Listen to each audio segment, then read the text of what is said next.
Do what you've got to do. She nodded. Don't take this exit, even after I leave. I hope for your sake that we never meet again, Corin. Not likely.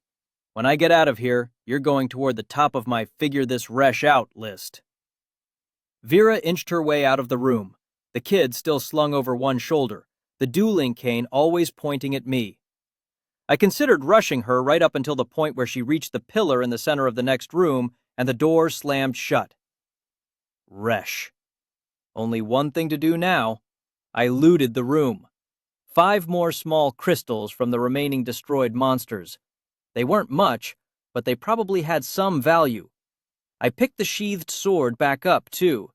Rusted or not, it was better than nothing. Unfortunately, the sheath wasn't built with a loop to attach to a belt, so I had to carry it by hand for the moment. If Vera knew that the way she'd gone was an exit, can I just wait a bit longer and follow her? I knew that different exits led to different locations.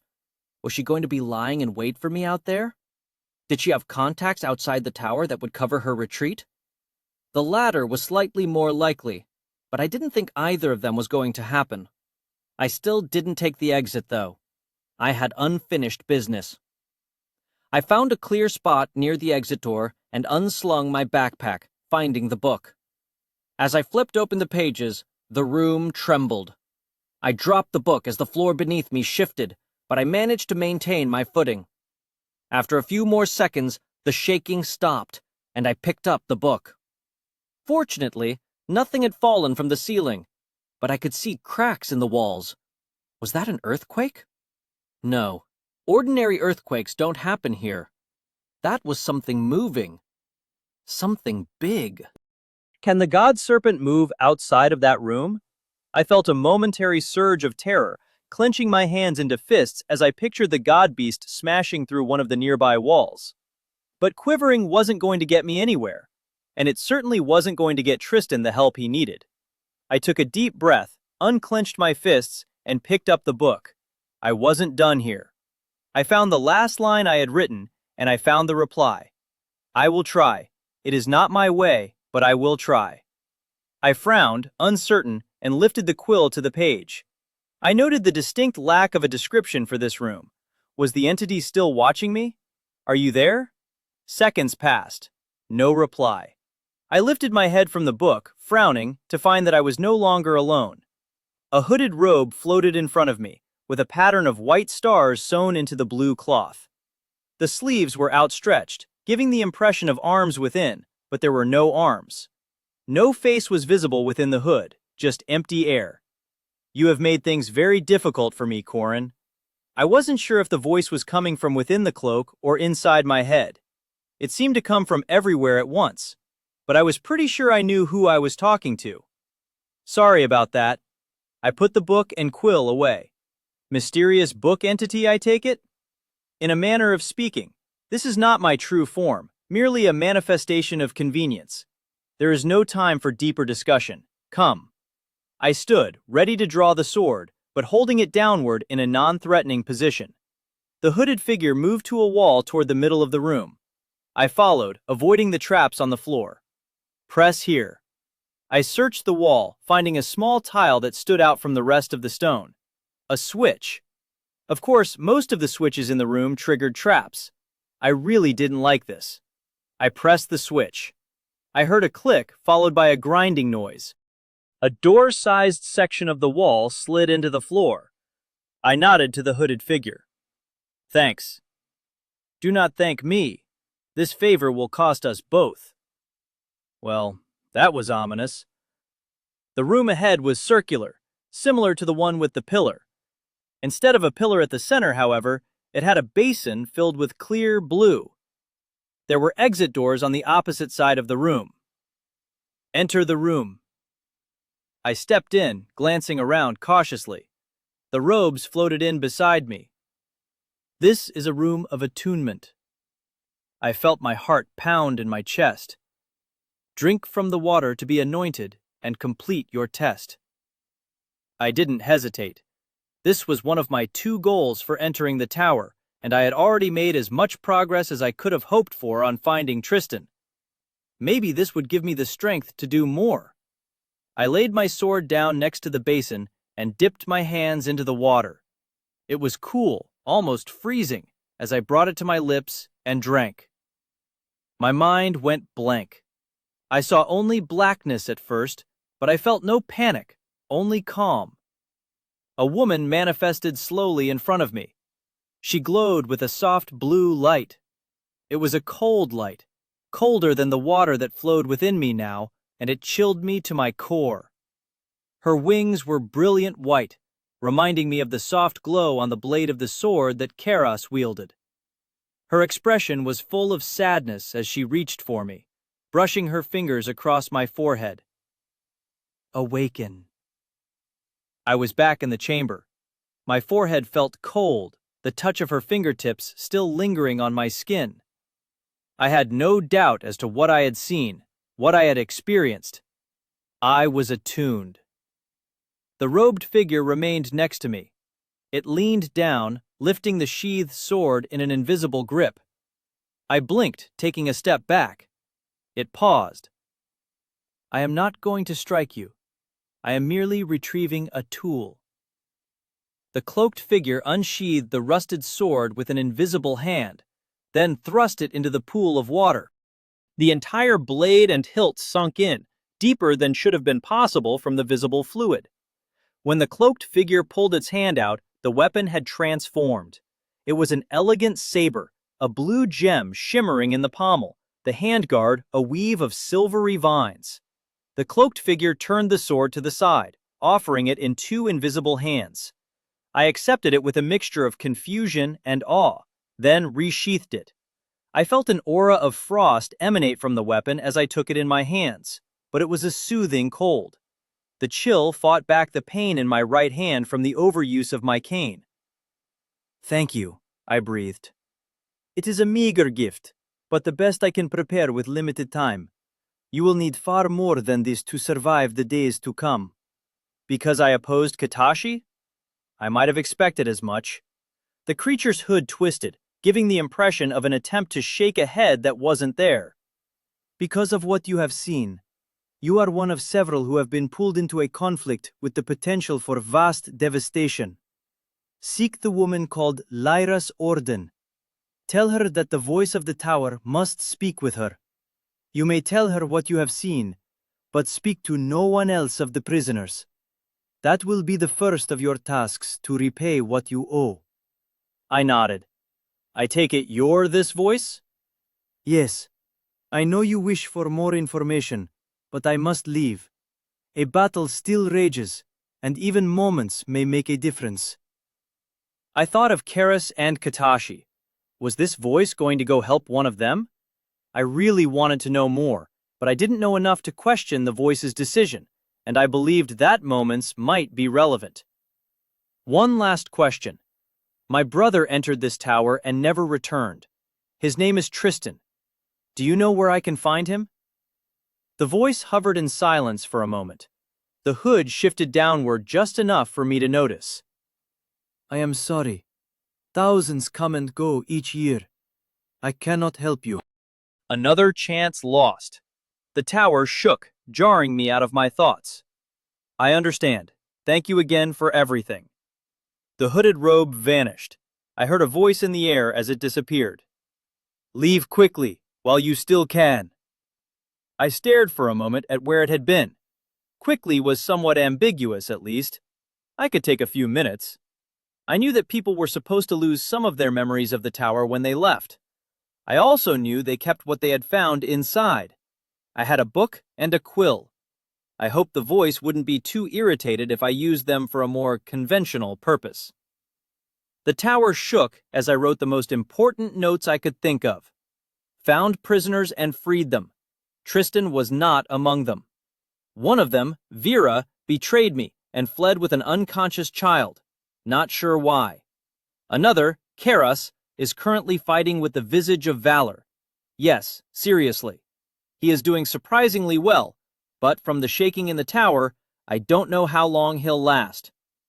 This book is connected to an entity called the Voice of the Tower. The voice has instructed me to find Lyra's Orden and tell her to talk to him. It? Anyway, That's a thing I need to do. Also, I shouldn't tell others about the prisoners.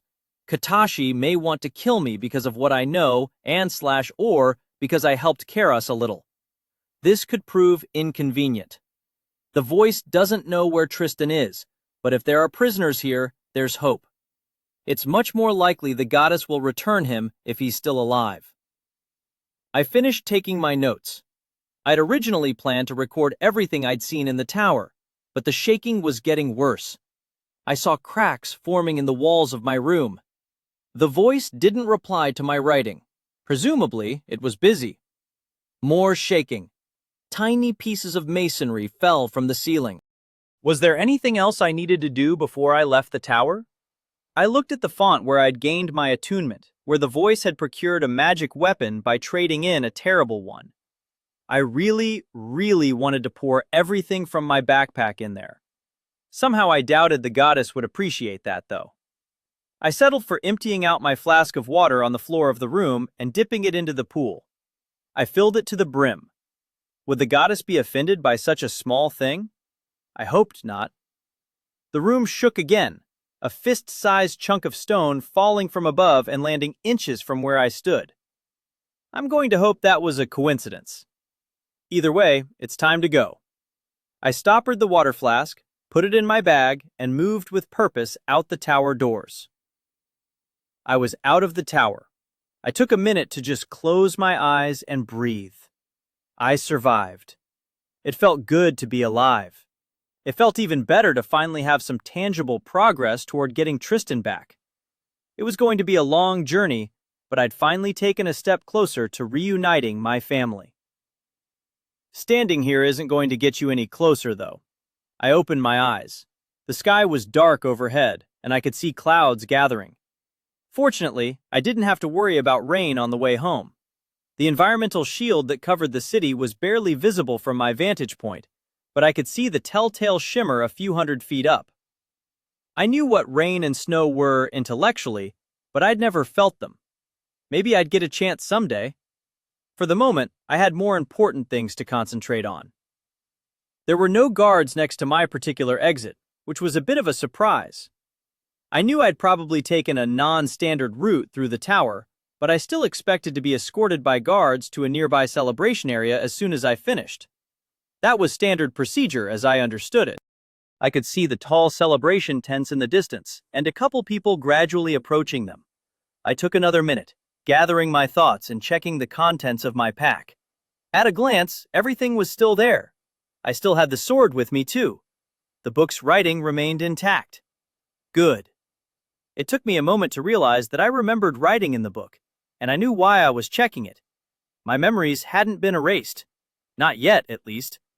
Was it because I had taken a non-standard exit? Or perhaps because the voice had helped me somehow? I wasn't sure, and I certainly wasn't going to tell anyone. Not yet, at least. I took a moment to draw a crude map of the rooms I'd explored in the tower. Just boxes with a word in each to show what they represented. I'd write more about them later if I could, but I didn't think the map would help me much for a couple reasons. First, the tower was always changing. Even if I walked in the same door, it was likely I'd end up in a completely different place. The connections between rooms would change too. Second, and more importantly, I couldn't go back in through the same gate. The Gate of Judgment could be used precisely once per person. Next time I entered the tower, I'd have to use one of the other, far more dangerous entrances. The ones designed for climbers who were intent on reaching the top of the tower. If I wanted to survive going into the deadlier parts of the tower, I'd need to learn how to master my attunement. Even Vera, who had an attunement that wasn't built for combat, had proven that she was vastly more capable than I was. I couldn't have possibly survived that Spire Guardian room without her, and that was just a single room on the first floor. Now that I'd completed my judgment, my highest priority was to train, to study, to get stronger. And when I was ready, I'd start climbing to the top to save my brother. I decided that I'd eventually try to write up my notes on the tower rooms and publish them for future tower entrants. I wanted to do anything I could to try to prevent others from failing their judgments. But for the moment, I had far more pressing concerns. I'd seen a lot of flashy magic over the years. My father and mother were both expert combatants, and I'd seen both of them absolutely demolish people in structured combat tournaments. But neither they nor anyone I'd ever met had a fraction of the power that Katashi did. Visages could, and had, leveled cities. It was very likely that what I'd seen in his battle with Karos was just a fraction of his power, probably to prevent collateral damage. If I'd just made him angry, I was in very serious trouble. I headed toward the celebration tent, but I didn't feel much like celebrating. There were two soaring wing guards at the entrance to the tent. They gave me cautious looks as I approached. One of them, a woman with a blue attunement mark glowing softly on her right hand, gave me a hard look. "Where'd you come from?" I pointed at the exit where I'd emerged. "Huh, haven't seen anyone come out that gate in years." She narrowed her eyes and then waved her rune-marked hand over my forehead. Looking at her partner, she said, "It's real. He's attuned." The other guard nodded, turned toward me, and gave me a friendly slap on the shoulder. I winced. I wasn't much for physical contact, but I tried to give him as pleasant of a smile as I could manage. "Congratulations, kid. You should go get yourself a drink. If your test was anything like mine, you probably need one. And don't let anyone hassle you about your attunement." What's that supposed to mean? It occurred to me that I hadn't actually checked which attunement I'd picked up. I didn't exactly have a mirror. Thanks." I turned my head from one guard to the other. "Can I go in?" "Oh, course you can. Gotta make sure you fill out your papers before you leave too. That's in the back." The woman gestured toward the back of the tent, where I could see some tables stacked with paperwork. Bored-looking adults were manning the tables, giving instructions to the teens my own age sitting or standing nearby.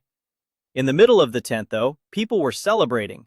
Newly attuned teenagers were dancing, carousing, and some looked to be having their first taste of alcohol. I stepped in, looking around. "Congratulations! Need a drink?" An older teenager holding a tray of wine glasses lifted it in my direction, but I shook my head. "Not much of a drinker." Belatedly, I added, "But thanks." The teenager nodded. "Suit yourself." I continued to make my way in, bypassing the celebrants and heading to the back tables. Some of the adults turned toward me. One of them pointed, and another stood and approached me. She was a heavy-set woman, maybe in her 30s or 40s, beaming a bright grin at me. I did my best to smile in return, but my best probably wasn't very good. "Hello, and congratulations! I see you just finished your attunement. You're welcome to join the celebrants for a bit before you sign your papers if you'd like." I shook my head. "Thank you, but I'd rather get this over with." Her smile diminished by a fraction, but she maintained a cheerful tone. Of course. I'm Professor Edlin. From the look of that mark, I'll probably be seeing you in my classes in a few weeks." I absently brushed my fingers against my forehead. "Oh, great. I'm Corin Cadence. I haven't actually seen my attunement yet." I took a glance at her own attunement, the one she had visible anyway.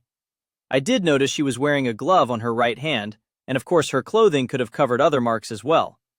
It was a shaper mark, like my father's, but less complex.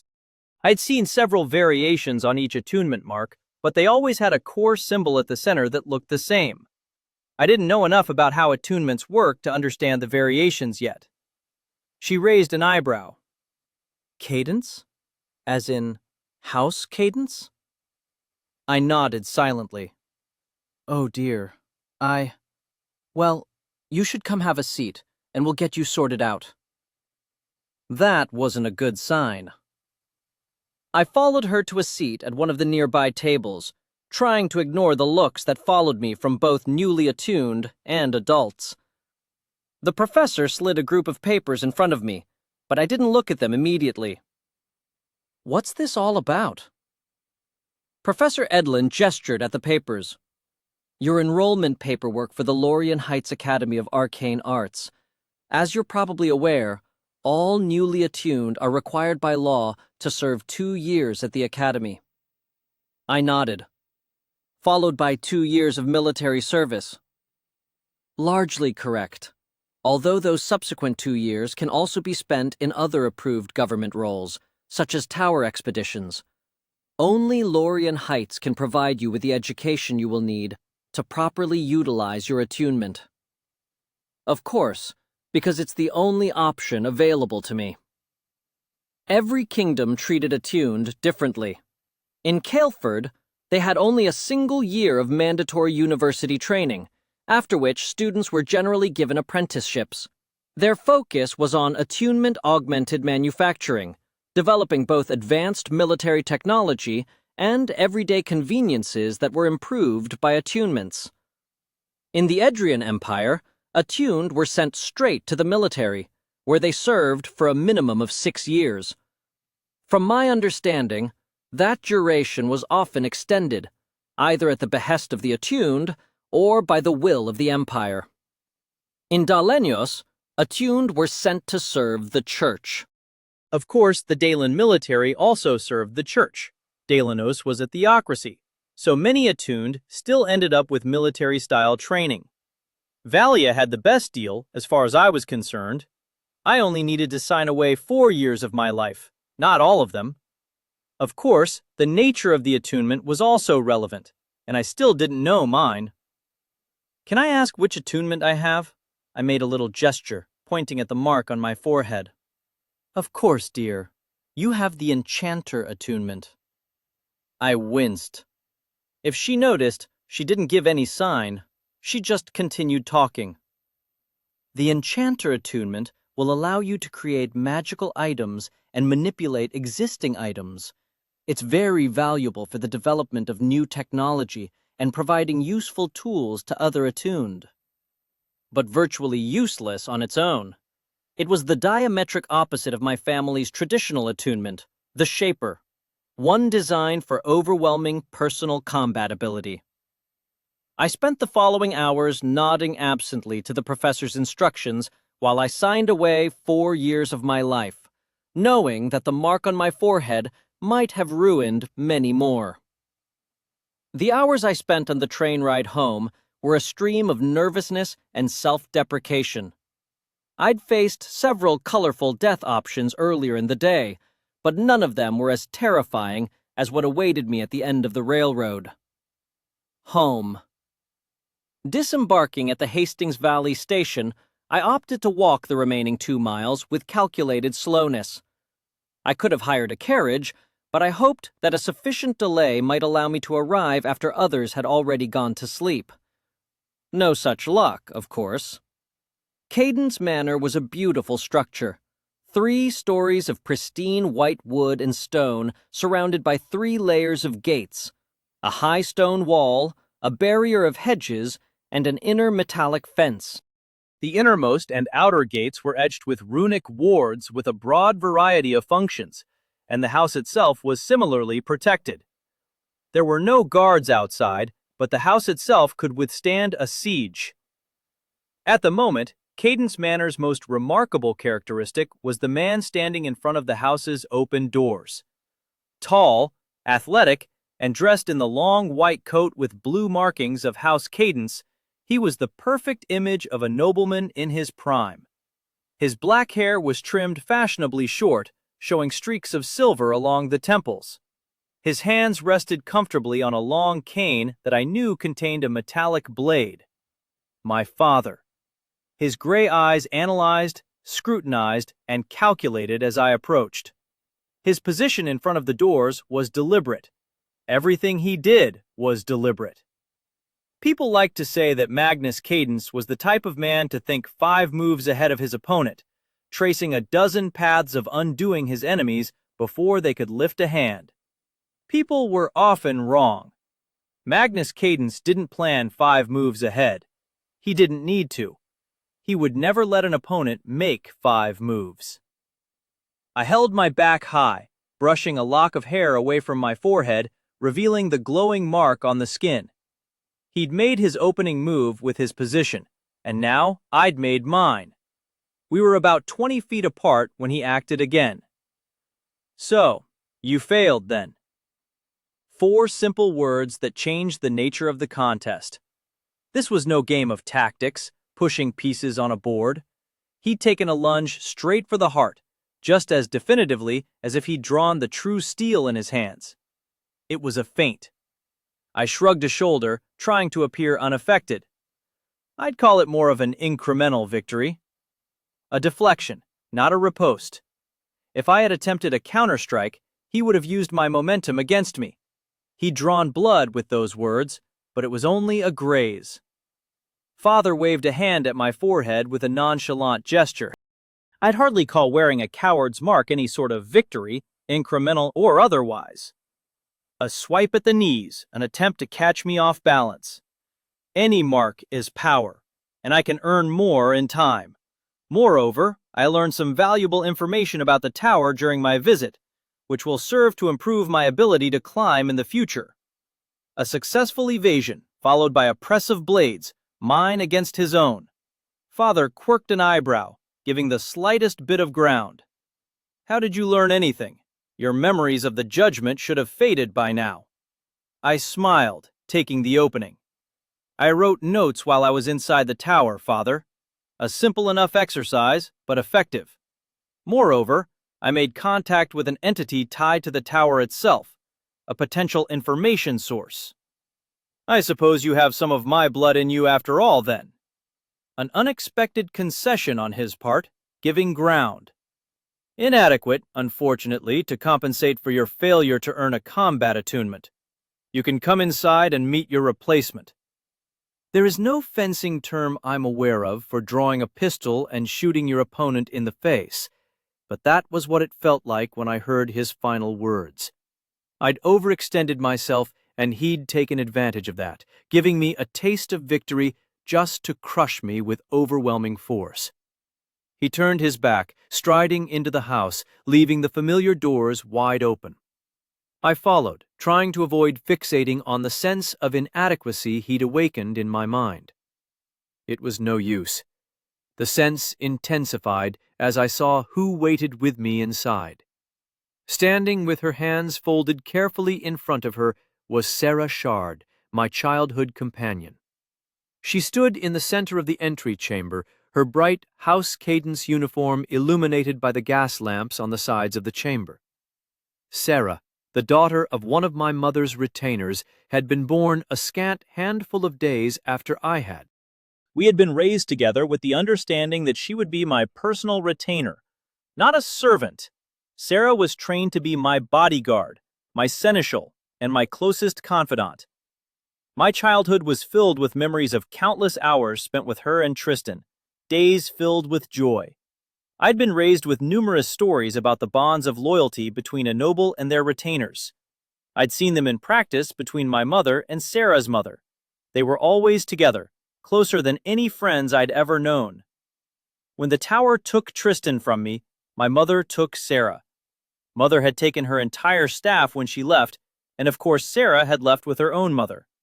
I was no child now, and seeing my father approach Sarah, I processed things I had not as a 10-year-old.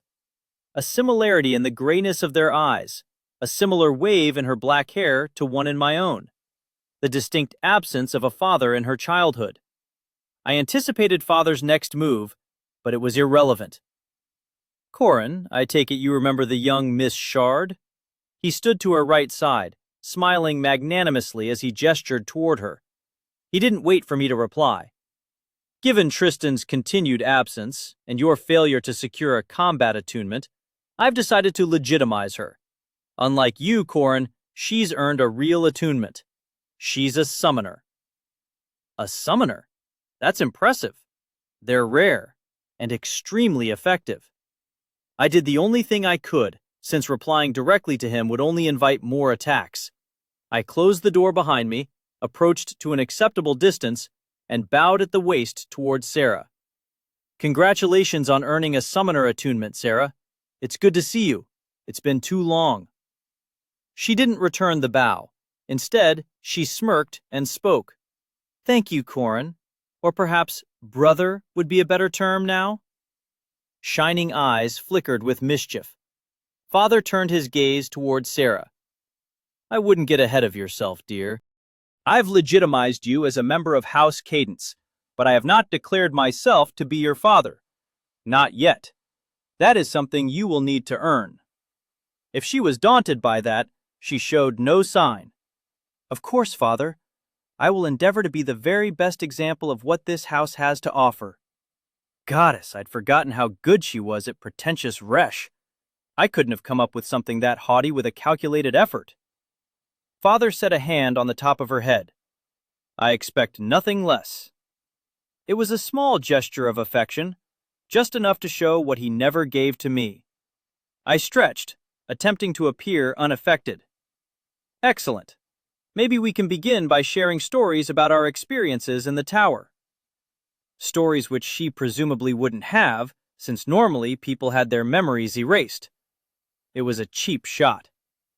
She turned her head to me, still smiling. Oh, I'm sure we'll have plenty of time for that at the university. You look exhausted, Corin. You must have had a difficult time of things. Is that a burn mark on your tunic? I shrugged. If she thought that taking a hit implied weakness on my part, I could use that. Oh, it's nothing. Just a blast from a dueling cane in one of my first battles. Father turned, scratching his chin. Which you fled, I take it? I scoffed, which seemed to catch them both off guard. No, not a chance. I didn't run from any monsters. Mostly true. I only fled from people. And beings of godlike power. Okay, and the cat-rabbit thing. So adorable. Father's eyes narrowed, showing a bit of legitimate contemplation. Had I given him a hint of doubt? You fought monsters, and yet you have a non-combat attunement?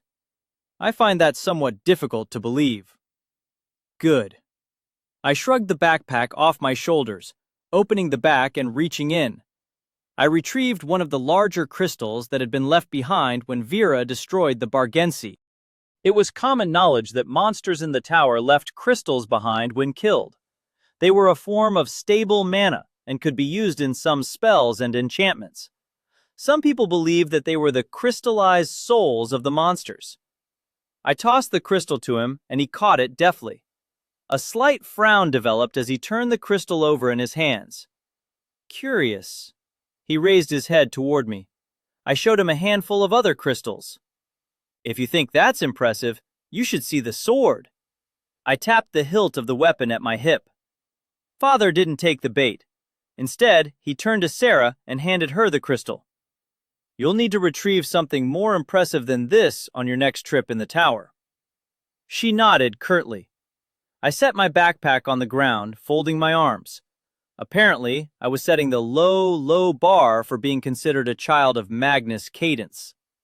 Father probably expected me to fight back, to compete, to try to prove myself, and for Sarah to have to try harder to measure up to that. He'd never understood. His approval had stopped being important to me the moment he'd written his elder son off as dead. Well, this is all very exciting. I tried to sound as unenthusiastic as possible. But, as you've both made it clear you understand, I'm an exhausted coward who wants nothing but luxury. So, I'm off to bathe and bed. I gave Sarah one last look as I walked past her. Her expression had shifted from playful to contemplative. I gave her an exaggerated wink. I wasn't going to compete with her for Father's approval, but that didn't mean I couldn't find a way to make this into entertainment of my own. Chapter 5. Orientation. I had a couple weeks between earning my attunement and the start of the academic year, and I intended to make good use of them. My first matter of business was trying to figure out how to use my attunement. We had a number of books on attunements in the library. Unfortunately, we didn't have many on enchanting. To the best of my knowledge, I was the first enchanter in the family. That wasn't exactly an honor. We'd made our family name in battle, not as crafters or merchants. From what I could glean from the more general texts on attunements, most people could use their attunements intuitively. If I was a shaper or an elementalist, I could already be hurling bolts of raw mana.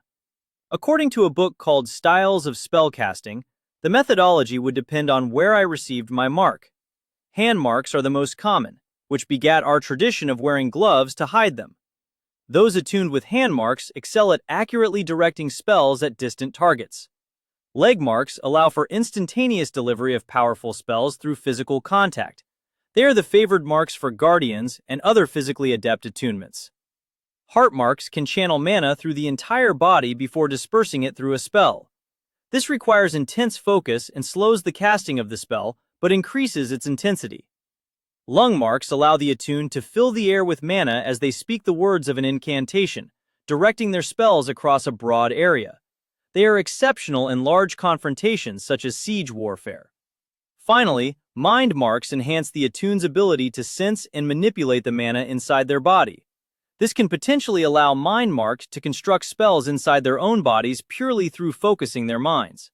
This is an excellent attunement location for menders, who can heal themselves simply through concentration, as well as shadows, who can use it to cast illusions without any warning. That description made my own mind mark sound pretty interesting, until I read a bit further and found out that enchanters could only enchant items, not people. That was disappointing. I've been looking forward to permanently enhancing myself somehow. Maybe an enchanting-specific book would give me a better idea of what I could do. I did pick up a few more things about enchanting from the few books we had, but not enough that I could actually practice it at home. They were more about theory and history, written mostly for non-enchanters who wanted to learn about the basic concepts. That was frustrating. Whenever I walked by Sarah's room, I could hear her practicing some kind of spell incantations, presumably already mastering her summoner abilities. Occasionally, I'd even see an icy glow emanating from her room or see water dripping down the side of her door. Aside from studying my attunement without success, I had another thing to research: the symbol on the glove I'd found on the body in the prison. That, fortunately, was simple enough. We had a book on heraldry, and it was one of the first entries: House Cornell. I wrote them a letter explaining what I'd found, apologized for my failure to save their child, and enclosed the glove. I left the letter anonymous and paid a courier to deliver it. I gave the courier explicit instructions not to identify me as the sender. It was a coward's approach, and I knew that. They would have questions. Perhaps they'd be angry at me for coming back alive when their child had not. Maybe they'd want to thank me for giving them some closure. Maybe if my mother had received a letter like that one about Tristan, she'd have stayed with my father. Or maybe it would have just made things worse. All I knew was that the uncertainty of Tristan's fate had eaten me inside for years, and I wouldn't condemn another family to that same condition if I could avoid it. Before I left on the train to the Lorien Heights Academy, I spent one last morning sitting in a grassy field where Tristan and I used to play, and I remembered. He was tall. So much taller than I was. Taller than our father, even at 14. At 9, I hadn't quite hit my growth spurt yet. With his long, thin limbs, climbing the tree must have seemed like a trivial effort. To me, it was an exercise in terror just to scramble up to the lowest branches. Come on! I looked around uncertainly. Inside the house, Sarah was playing a game of Valor against Father again. Lately, she was even starting to win a few rounds here and there. Mother was out on business again, and our other retainers were all inside, tending to various chores. There was no one nearby to catch me if I fell. Tristan was already a good 10 feet above me, high enough that looking up at him made me feel sick. Could I survive a fall from that height? Maybe hitting the branches on the way down would slow me enough that I'd just crack some bones open. But he smiled brightly at me, encouraging as he always had been, and I fought past the fear. My arm muscles were pretty strong for my age. Even then, I'd spent a lot of time practicing with weapons, mostly the traditional ones like sword and spear.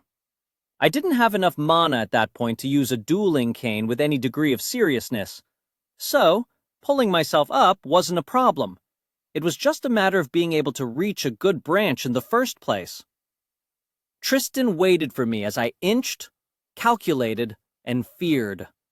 And finally, I reached, and pulled my way up to the next section of the tree.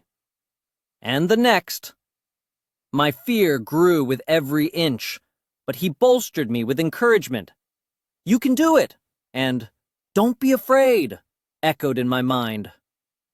I was just one section below him. I judged the distance. "I can't make it. It's too far," I'm not tall enough to reach the branch. He laughed and reached down with a hand. Then I'll help you. I reached up to take his hand. With Tristan's help, maybe I could reach. Tristan leaned forward too far.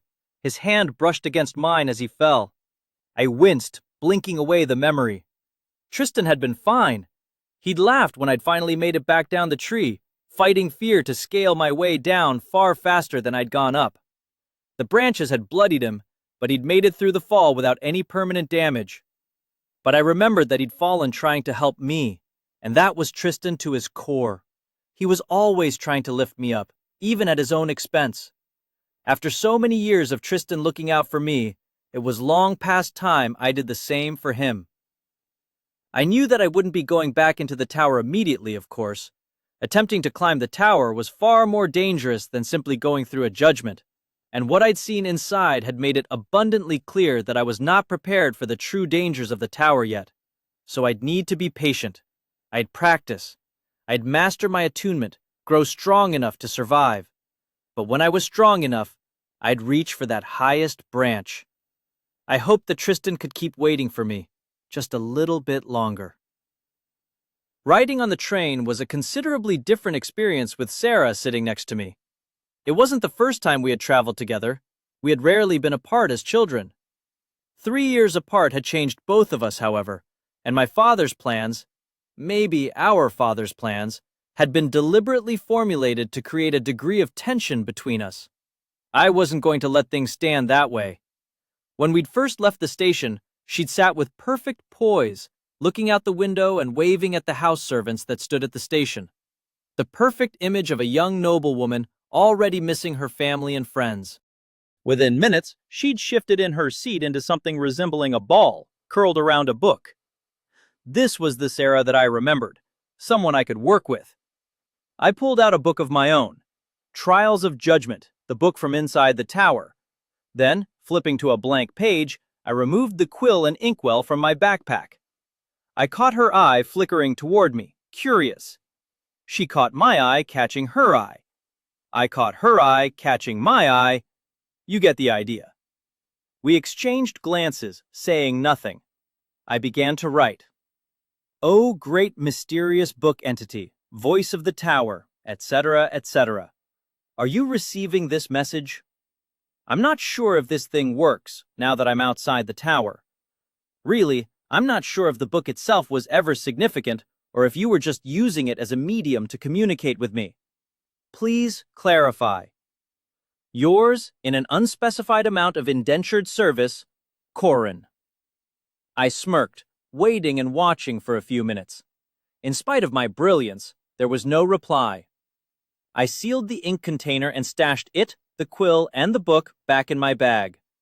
Sarah glanced at me again as I finished putting the book away. "Magic book," I said simply. I knew of no reasonable creature who would not respond to a nonchalant declaration like, "Magic book." Sarah was a complex companion, I knew, but eminently reasonable when such hooks were presented. Her eyebrow raised accommodatingly, and, for emphasis, she added, "Define magic book." I shrugged, stretching. "Oh, you know, just your typical book connected to a nigh omniscient spiritual entity contained within the Serpent Spire. What are you reading?" "Hardigan's compiled treatises on advanced binding theory." She retrieved a bookmark from her bag, set it to mark her progress, and closed the tome. "Nothing that would be applicable studies. It's for summoners." I nodded sagely. "Studying early? Well, I certainly wouldn't want to interrupt that with something as uninteresting as—" She uncoiled herself and leaned in closer. "No need to be so blithely manipulative, Corin. You've got my attention. Now, what percentage of that was actually true?" I looked upward and then tilted my face down, giving an exaggerated look of concentration. 79.9%? She laughed obligingly, grabbing toward the back. "Okay, come on, show me." I showed her the book, and she sat a little closer while I went over each of the pages, telling her bits of the story that went along with each. I stopped just before the prison, after the book told me that you shouldn't have done that. It was a good place to hook her interest, and beyond that, I was pretty sure I shouldn't be sharing the incidents with the prison and beyond, and certainly not in public. I really wanted to tell her about Karas fighting Katashi. The idea that there was a presumably mortal swordsman that could even hold a visage at bay was almost unthinkable. I'd been raised to believe the visages were unstoppable forces of nature. Everyone had. Was Karas an exception? Was he truly that powerful? Or was he another visage himself? With, the visage of forbidden knowledge, was known to take on many forms depending on her current whim. Maybe Karas being another visage was a simpler answer than assuming he was a human with some kind of unknown power source. But even if it was a simpler answer, I didn't know if it was a better one. Two visages fighting each other was potentially more worrisome than a human managing to put up a fight. Some kind of infighting among our pantheon could not possibly be a good thing, and it probably wasn't something a mere mortal should know about. And Katashi knew that I'd seen the fight. Even if he didn't take direct action against me, there was a good chance I'd be in danger if I went back to the tower before figuring this situation out. And there was a chance he would do something, even if it wasn't personally. Every visage had human agents, priests, servants, that sort of thing. Just one more thing for me to worry about. I also wanted to tell Sarah about the prison, both out of excitement and because I wanted to get her insight. I like to plan for every contingency, but Sarah had always been great at breaking down a situation into component parts and analyzing them. Maybe she would pick up on hints that I hadn't, and I needed all the information I could so that I'd be better prepared to rescue Tristan when I was ready to climb the tower. In spite of my desires, though, I needed to play it safe. The voice had been clear that I wasn't allowed to tell anyone else about the situation. It had probably saved my life by giving me a quick way out of the tower, so I owed it at least a bit of consideration. I'd still probably tell Sarah eventually, but I wanted to see what this Lyris Orden had to say before I took any further actions. Instead, I asked her how she would have handled the same tests, and we discussed and debated alternate strategies for each room for hours. By the end of the trip, we might have almost been friends again. Sarah and I stood together on a broad, grassy field. We were joined by a mere 8,000 other students, mostly other applicants who had survived a trip through the tower. There would be a few others, foreign students with other attunements, a scattered few students who hadn't taken their judgments yet and were here to prepare. The sea of teenagers stared at a raised stone platform where several adults in the pristine white uniforms of the Valian military stood. We'd be hearing their commencement speeches shortly. In the meantime, Sarah and I were scanning the crowd, presumably for similar reasons. I was looking for known quantities, such as my few friends or acquaintances from social gatherings, allies, enemies. The crowd was thick enough that I had little success. I thought I caught a glance of Patrick Wayland, one of my childhood friends. That gave me some conflicted feelings. I hadn't seen Patrick in years. Would he think less of me for having a weak attunement? Not everyone treated non-combat attunements as inferior, but it was hardly an uncommon attitude. Valia's military was our pride, and being able to stand on the front lines and fight with magical power was a common childhood dream. It had never been my dream, but I'd never been great at fitting society's expectations in general. Sarah and I were both still wearing our backpacks, and I still had the goddess-given saber on my belt. About 1 in 3 of the other students was armed. I'd initially expected my weapon to be taken at the academy gates, but the military had a strong presence on the campus, and the gate guards didn't seem the least bit bothered by the sword's presence. Most of the other students didn't seem to have backpacks, although I spotted a few in the crowd. Maybe the majority of students had already found their dormitories. Sarah and I had just barely arrived in time for the commencement speech. Students, welcome. The sound was clear and crisp, like it was coming from right next to me, but I could see the speaker at the center of the podium. He was a tall, uniformed man with rich brown skin and a marvelous jagged scar across his forehead. It made him look ferocious. I was mildly envious. I'm Lieutenant Commander Jack Bennett, the Vice Chancellor of this institution. First, I'd like to congratulate you on getting to this point. You've shown a degree of worth in the eyes of the goddess to make it this far, but your training is just beginning. I'll be keeping a close eye on you throughout the years to come, helping to hone you into the fine generation of soldiers that you have the potential to become. The final arbiter of your success, however, is the Chancellor. He turned to his right, gesturing at a short, portly woman in a business coat and trousers. Not military. Interesting. Chancellor Wallace will explain the rest. A brief introduction. Good. I can't stand long speeches. The other students in the crowd had gone silent, turning their eyes to the stand. The Vice-Chancellor stepped away from the podium, allowing Chancellor Wallace to approach. It occurred to me that no one was applauding. Were we supposed to cheer or clap? I wasn't really sure. Good morning, students, and thank you for the introduction, Commander Bennett. She nodded to the Vice-Chancellor and then looked back to the crowd. My, there are a lot of you this year. A record number, in fact. That's a good sign, a sign of the goddess watching over us. She seems to expect great things of you, and so will I. Before we continue, let us say a few words in her praise. Please join me in the Hymn of Accord.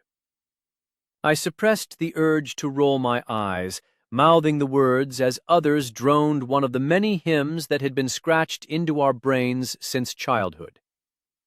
Goddess great, Goddess high, watching from the distant sky, give us peace, give us strength, watch us live, watch us fly. I'd always thought die would have more symmetry in the last line, but when I'd brought it up to my parents, they'd accused me of being needlessly fatalistic. There was a moment of silence as we finished the awkward recitation, then the Chancellor continued her speech. Very good. Now, on to a bit more about the school. First and foremost, the role of this university is to prepare you for the dangers you will be facing in the future. A key component of this is learning proper discipline. Chancellor Wallace made a broad gesture to encompass the entirety of the gathered student base. This year, I am not only welcoming the next generation of promising candidates from our own nation, but a number of transfer students from our friends and allies in other nations. I would like to be among the first to welcome you all to Valia, and I would also like to assure you that this academy holds all students to equal standards. There will be no favoritism toward local students. The Chancellor's eyes narrowed as she glanced around. I would also like to remind our local students that these transfer students are our honored guests, and they must be treated with the utmost civility. Actions taken against other students based on their home nation will not be tolerated. Outright hostility toward our guests will result in punishment, up to and including expulsion. I would like to make absolutely certain this is clear. If you understand me, reply, "Yes, ma'am." There was an awkward and out-of-sync reply of, "Yes, ma'am," from the audience. I couldn't hear you all. Repeat after me. "Yes, ma'am." We did a little better job at replying in sync that time. I could see the reasoning behind introducing this policy so early. My father had told me a story about an incident last year where an Edrian student had been beaten half to death after a class where he'd made a remark about how Edria had won the war against Valia years ago. When my father had explained it, he'd said the kid had gotten what he'd deserved for speaking against our noble nation. I felt sick just remembering the talk. Who could justify beating a student just for stating an opposing viewpoint? Never mind the fact that Edria more or less had won the war, even if they hadn't conquered us. I shook my head, pushing the memory out of my mind. I do my best to try to be friendly to any Edrian students I encountered. I was pretty confident that the Chancellor's speech wasn't going to sway many others. The hatred for Idria was too deeply rooted into our culture, even many years after the war. Good. There are a number of other rules at this university, each intended to help improve your discipline for your future career. You will find a full list of academy policies among your entry paperwork. The Chancellor took a breath and then continued. As this is your first year at Lorien Heights, each of you will be assigned to one of 6 divisions based on your attunement. Your division will determine the types of training and instruction you'll be given, as well as your primary instructor and uniform. Divisions? Interesting. I hadn't heard about this. Sarah and I will probably be split up. That could be good or bad. Each division will have objectives throughout the year. Completing these objectives will earn points, both for individuals and for their divisions. Each student has a minimum requirement to earn 500 points to continue to the second year at the academy.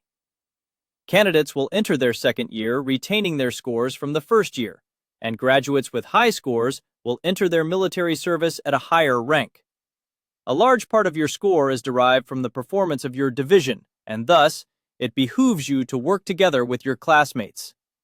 Chancellor Wallace gestured to a man in a gray suit, with a sharp beard and salt and pepper hair. He stepped up to the front of the platform, coming in clear sight, but not near the podium. Tiger Division specializes in offensive combat. Students with the Elementalist attunement will be assigned to him. Professor Saradan will be your supervisor. Next, she waved to a woman in a black suit with perfectly straight, shoulder-length black hair.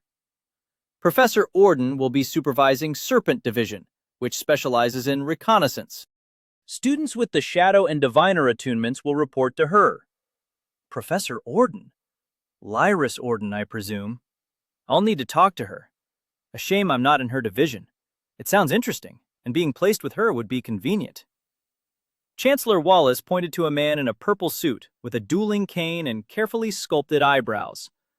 Students with the Shaper attunement will report to Lord Teft and focus their studies on personal combat. He oversees Hydra Division. I started hearing students leaning over and whispering to each other, discussing their division assignments, but Sarah and I remained quiet, focused. Neither of us had been assigned yet. I recognized the next person who stepped forward. She was the teacher who'd helped me with my paperwork after I'd first earned my attunement. Phoenix Division provides valuable support both on and off the battlefield. Students with the Mender and Enchanter attunements will report to Professor Edlin. Welp, stuck with the healers. I'm pretty much doomed to obscurity. Sarah must have seen my expression. She gave me a condescending look and a pat on the arm. The Chancellor beckoned to a thin man in a dark blue military uniform, similar to the one the Vice-Chancellor wore. Lieutenant Talon will oversee Tortoise Division. Tortoise Division focuses on defensive combat and battlefield control. Summoners and Guardians will report to this division. Transfer students with attunements from the other towers will be assigned an appropriate division for their specialization. For example, Soul Blades will be assigned to Tortoise Division due to sharing similar combat capabilities to Summoners. I'd known we had some foreign students, but I hadn't really considered that they might have taken their judgments at other towers and earned different attunements. It'd be interesting to see what kind of other attunements were out there. Finally, there's Spider Division. You already know if you're in Spider Division.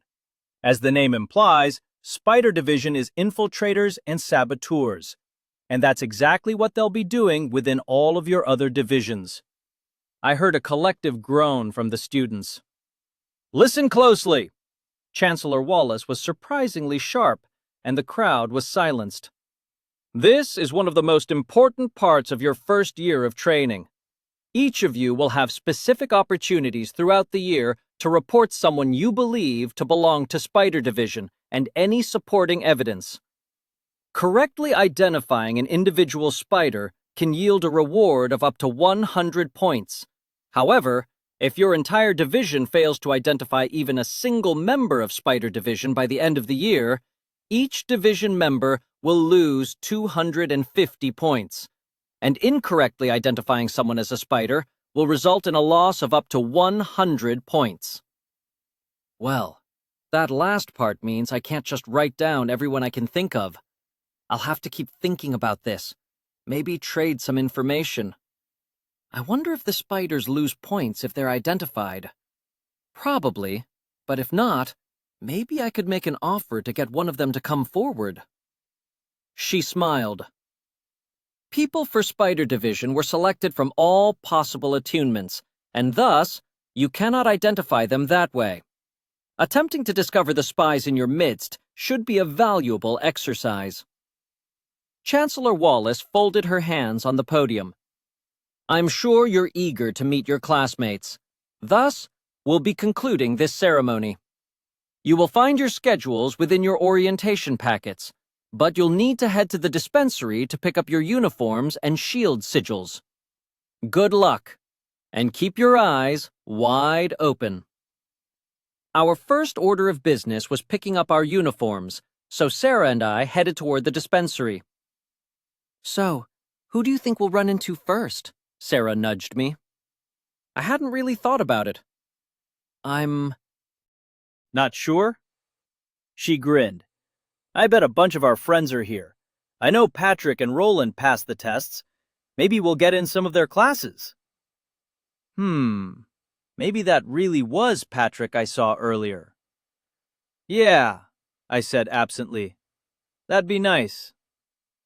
Sarah rolled her eyes. Please, restrain your enthusiasm. I can't take the intensity. I tilted my head at her. Sorry, Sarah. You've got to keep in mind that I haven't seen any of these people in years. I didn't exactly keep in touch. I don't know if Patrick will even remember me. Oh, don't be so dramatic. The two of you were practically brothers when you were little. Patrick still talks about you all the time. He's excited to see you, even if you're not. Try to look a little happier when you talk to him, for his sake.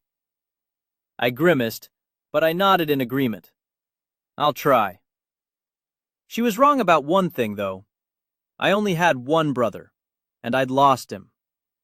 Patrick, as much as I'd enjoyed spending time with him, was just a friend. That said, she was absolutely right that I was being needlessly grim. I needed to at least try to cheer up a little. Being a walking rainstorm wasn't doing a service to anyone. I took a deep breath, trying to clear my head. How are you doing? Are you happy to have an attunement? She raised an eyebrow at me. Yeah, obviously. And my attunement is kind of amazing, too. Sorry you got stuck with that one. I know it wasn't what you wanted. I'll probably get used to it. I doubted that, but I was not going to let myself get dragged down into another depressive spiral. Any idea what attunements our friends got? Saying the word friends was a little strange. I hadn't seen them in so long, I didn't know if I had that right. Oh, I didn't ask, but I'm sure we'll find out soon enough. She stopped and pointed a hand. Hey, I think that's the dispensary over there. We headed over, only to find a line leading out the door. Of course there was a line. We kept up the small talk as we waited. I admit, I felt a little better from it. It was good having a peer to talk to after such a long period of time. I still wasn't sure if I was ready to face my old friends, but Sarah's presence was growing on me. After we finally made our way inside, we got marched into separate fitting rooms, where university staff took our measurements. The tailor gave me a speech he'd obviously given 100 times. You're a size medium. All uniforms are white, but since you're in Phoenix Division, yours will have red accents. You get 2 uniforms. You will need to wear them during all classes and testing sessions. Civilian clothes are permitted during other activities. Keep your uniform immaculate. There are several cleaning facilities on campus which you can locate on your map. He set aside 2 folded uniforms, then went into a cabinet and retrieved a silver pin with a school insignia about the size of a coin. Pin this to your uniform before every class and test. Do not forget this. It is absolutely mandatory. The shield sigil gives you basic protection against spells. This is both to handle accidents and to assist you in classes that involve combat exercises. The tailor handed me the pin. You will need to recharge the shield sigil every week, as well as before any class that actively involves combat. You will not be permitted to attend class without a pin, and failing to wear your pin more than once can result in disciplinary action, up to and including expulsion. The same is true for failing to properly recharge your pin. As an enchanter, you will learn how to recharge the pin yourself, but for the time being, you may have your pin recharged at the divinatory. I nodded and accepted the pin. Sign here for your 2 uniforms and the shield sigil. I signed the paperwork, accepted the bundle of uniforms, and then went to meet Sarah outside. Sarah and I would be staying in different dorms. I was in the cleverly named Phoenix Male, building number 27, and she was in the equally scintillating Tortoise Female, building number 14. But they were both in the same general direction, so we walked together. She gave me an appraising look. Odds that Spider Division is real? I shrugged, briefly debating telling her that I was in Spider Division, which, of course, I wasn't. After some thought, I put it somewhere between 0 and 100%, plus or minus a bit. She rolled her eyes. It's probably just a mind game. They want us on edge. I'm not so certain about that. Maybe they're training some people for covert operations. This is supposed to be a military-sponsored school. Sarah raised her hand to brush a strand of hair out of her eyes. Could be. Or maybe they just really wanted 1 division per giant tower monster. I snickered. She had a point. It's a useful mnemonic device. Everyone knows the god beasts, so you're not going to forget the division names easily. I suppose. I just feel like they're doing the spider thing to distract us from something else. Maybe a more subtle test. I chuckled. You've got the family paranoia, at least. I'll try to take that as a compliment. You always were good at pretending. We finished our speculative banter and arrived at her dorm, parting ways there. It only took a few more minutes to find my own building, virtually identical to the one she was staying in. The buildings themselves were 3-story structures, and from their rectangular shape and size, I guessed they housed about a dozen rooms on each floor. Finding my own room was simple enough. I already had the key. It had been delivered to my home a few days before I left, along with my orientation paperwork. I turned it in the lock and examined my new home. It turned out there wasn't much to examine. The room was barely larger than a closet, with a thin bed taking up nearly half the space. The remainder contained a generic wooden desk, a chair, and a cabinet. I found a neat stack of documents on the desk containing more information about the school and another map of the campus. The crowded space didn't bother me as much as it could have. I'd grown up sharing a room with my older brother until his disappearance, so I was used to having limited space to work with. While some nobles lived in opulent manors with dozens of rooms, House Cadence was comparatively small. Our house had risen into the ranks of nobility through exemplary military service, not our money. I shrugged my backpack off my shoulders, stretching, and locked the door behind me. Freedom. I took a breath of the air that belonged only to me, closing my eyes and savoring it. For the last 2 weeks, I'd felt unwelcome in my former home. My father's disapproval had been almost palpable. I'd done my best to avoid him, and I had some good excuses.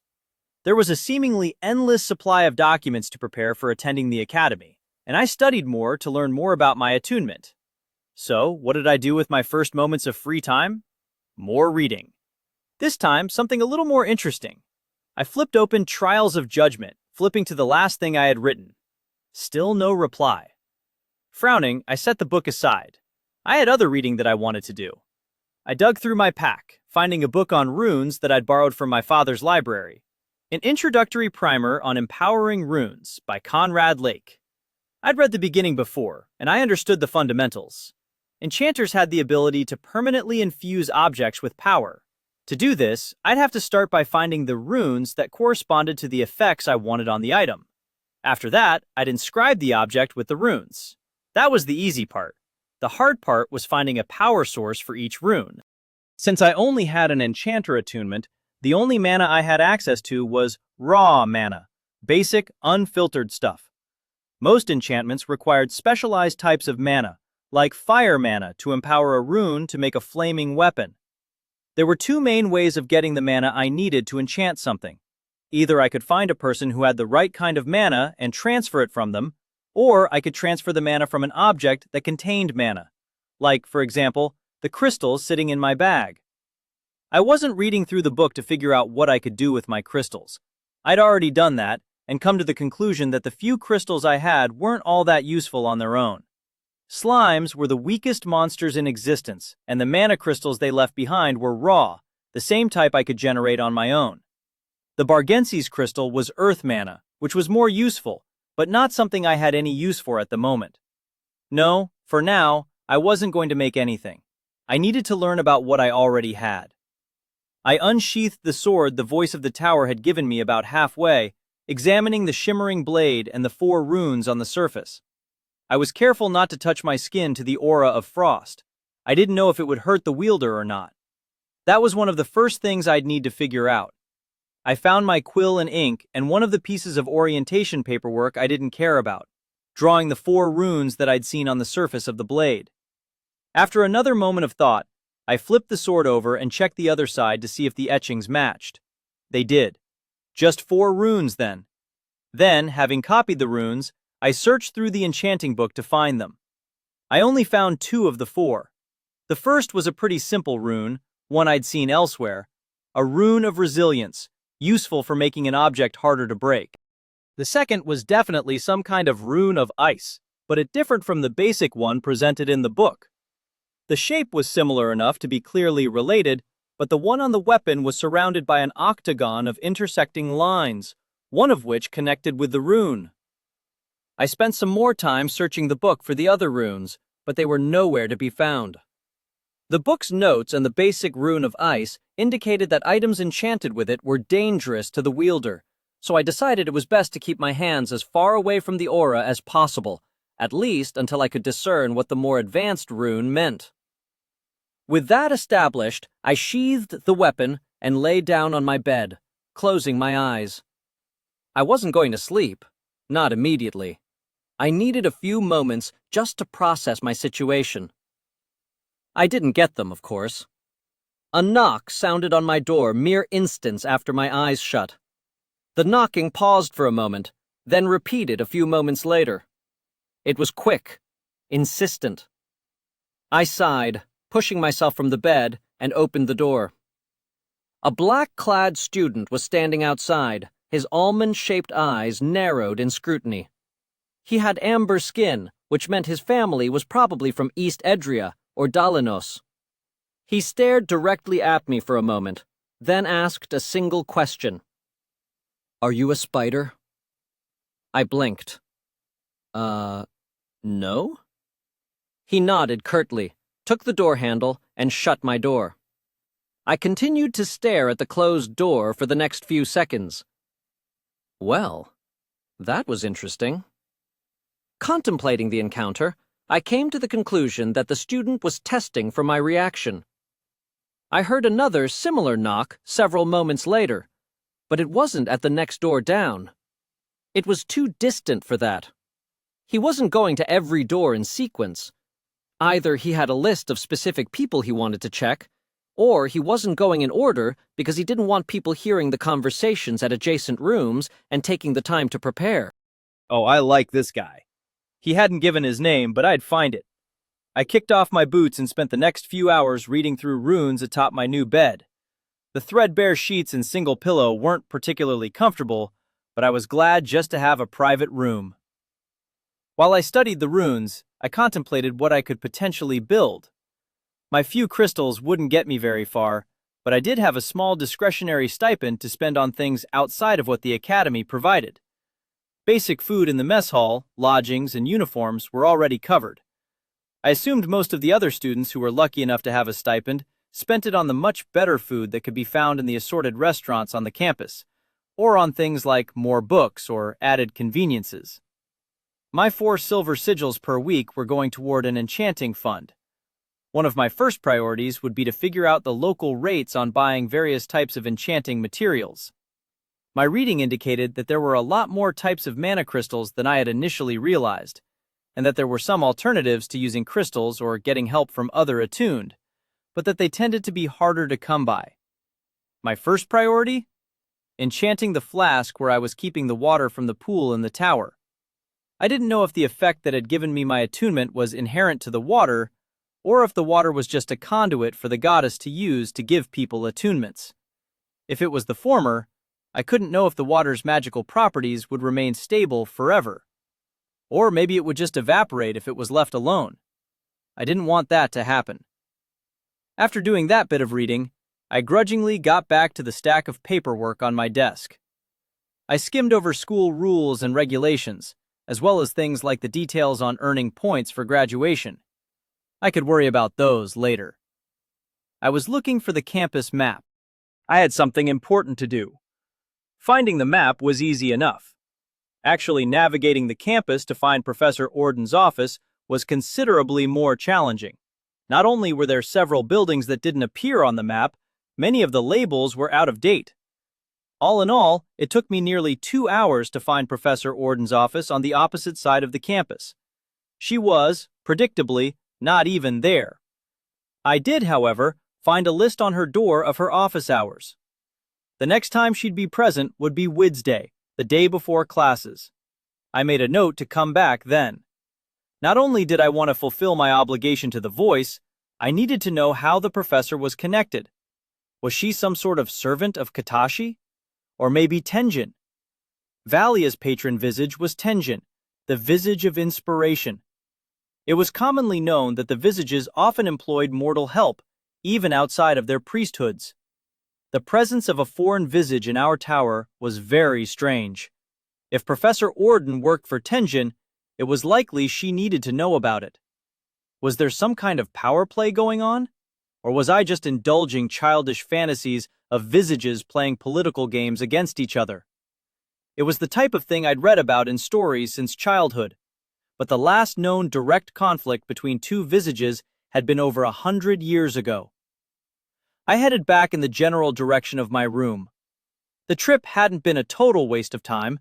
I discovered the locations of several facilities I intended to visit later, including the mess hall, multiple shops, the apothecary, and my current destination, the library.